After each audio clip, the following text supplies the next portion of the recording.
we're actually, our defense minister, Benny Gantz, our chief of staff, our five-star general, Kochavi, they are telling our military to be on high alert, and this is the reason. About 20 years ago, off the Mediterranean coast, Israel discovered an endless supply of natural gas. And we have been pumping that gas, we've been supplying that gas to a number of countries in and around the region. And now, with the supply of gas being cut off to Russia by a number of nations because of the war, some of these nations are turning to Israel. Well, what's happened recently, Brandon, is we have now found another supply of gas off the Mediterranean. The problem is that the Lebanese government, under the pressure of Hezbollah, who are basically puppets of Syria and Iran, they are claiming that that gas is theirs. And to cut a long story short, Israel are on the verge of actually making a peace deal.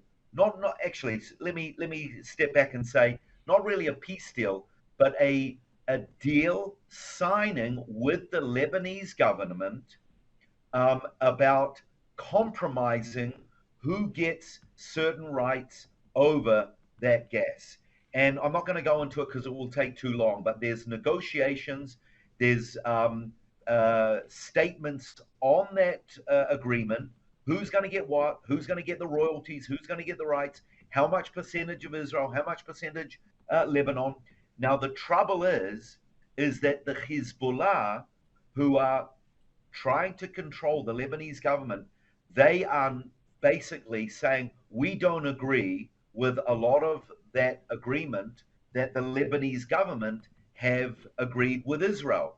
Now, this is radical for the Lebanese government to actually step up and say, we're willing to make an agreement with Israel. They're not going so far to say, we're going to make peace with Israel, but to actually make a negotiation and an agreement with Israel is groundbreaking news. Why?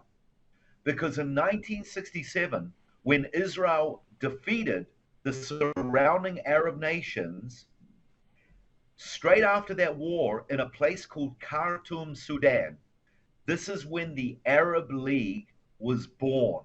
And the reason why the Arab League was born is because Israel taking over Judea and Samaria, which is called the West Bank, and the Golan Heights, and they met together. And at the end of that conference, they came out with three declarations, all beginning with the word no. No peace with Israel, no recognition of Israel, and no negotiations with Israel. And what is happening is Lebanon are actually going outside of that agreement of the Arab League, and they are recognizing us. They are negotiating with us, and Hezbollah are totally against it.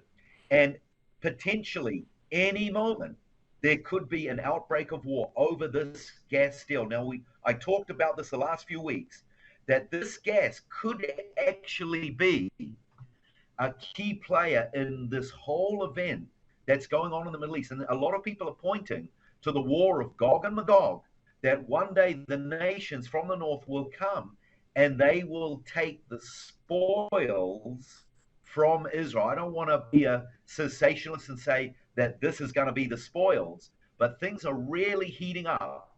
And the gas that Israel has found is become a real central figure here, especially since we all know that the Russian gas supply has been cut off. And of course, most people now are pointing the finger at you Americans. Yes, indeed. And I agree with you wholeheartedly. It seems to be possibly setting up that whole Ezekiel 38:39. And as your military is on high alert, we're getting word tonight that the president of Ukraine is calling for a strike on Russia to stop them from using tactical nukes or nukes. So they seem to be ratcheting that talk up. We also are getting word tonight that Biden, just 22 minutes ago, the Associated Press is reporting that Biden declared that nuclear Armageddon risk highest since 1962. That's the headline tonight from the Associated Press. Also, here in the U.S., the government has $290 million on anti-radiation drugs. They're swapping out some of the old and bringing in some of the new. But you add that to the PSAs they're running in New York about what to do if there's a nuclear strike, plus the ads in the subways, and we've seen it in another city.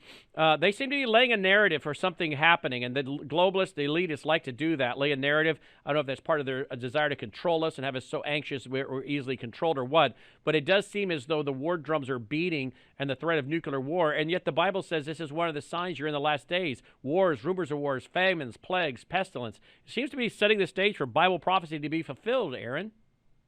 Yeah, it is. And I think it's really interesting the timing. Right now, we are in the Feast of Trumpets. We've just celebrated our New Year, Rosh Hashanah. Now we've been celebrating Yom Kippur, the Day of Atonement. 2 days ago, the whole nation was closed down. And of course, we Messianic Jewish believers here in the land, we don't need to fast for Yom Kippur. We know that the great sacrifice has been made, but we meet together, we intercede on behalf of the Jewish people, that their eyes would see that the once and for all sacrifice has been made, but it's still the Feast of Trumpets.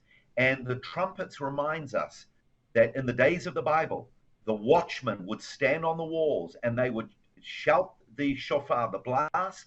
It was a warning for the people to wake up.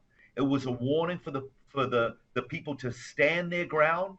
And it was a call for the Lord to come and act on behalf of his people. And I've said this before, a lot of people think that the world is falling apart. And that's one way of looking at it. There's another way of looking at it, and that is everything is falling into place. Absolutely. In the economy of God. So we got to keep our eyes fixed on his word, fixed on the Lord, keep close to the Lord, and we need to pray for these leaders. We need to pray for the military, because the crazy thing is you've got a lot of Russian Christians in the military. You've got a lot of Ukrainian Christians in their military, and sadly, they're forced to fight against each other. And just one other thing, Brandon, we're seeing more and more in the last week, Russian Jewish people coming back home. Good. When this war started, we had Ukrainian Jews come back home, and now we are actually seeing more Russian Jews coming home. Again, biblical prophecy being fulfilled. God said, I will scatter you among the nations, and one day I will bring you back from the north, from the south, from the east, from the west, even from the ends of the earth, places like New Zealand, where I come from. Absolutely. So in closing tonight, you're saying your military is now on high alert, concerned about conflict over your massive natural gas deposits. Correct. And keep your eyes on what's happening between Israel and Lebanon. It could go either way. It could go towards a breakthrough in negotiations with Lebanon, or Hezbollah could step in and say, we are not agreeing that the Lebanese government makes negotiations with Israel. We're going to cause troubles. And of course, this is going to affect Iran as well. So may God give our leaders the wisdom to make the right decisions, because, we've got our opposition leader, Benjamin Netanyahu. He is actually against our current prime minister making these negotiations with the Lebanese leaders. So you've got a whole lot of different angles of looking at that. We're on a countdown now to about 23 days before our elections. There's a lot at stake, a lot going on here. And so I know that's a lot jammed into that very brief update, but we'll talk again next week. Absolutely. Thursday night update with Aaron. His website is lighttothenationsministry.com, lighttothenationsministry.com. Contact him through that website. Bring your family, bring a group. He'll lead you through Israel and give you a great tour, as he is one of my friends right now. lighttothenationsministry.com. Thank you, Aaron.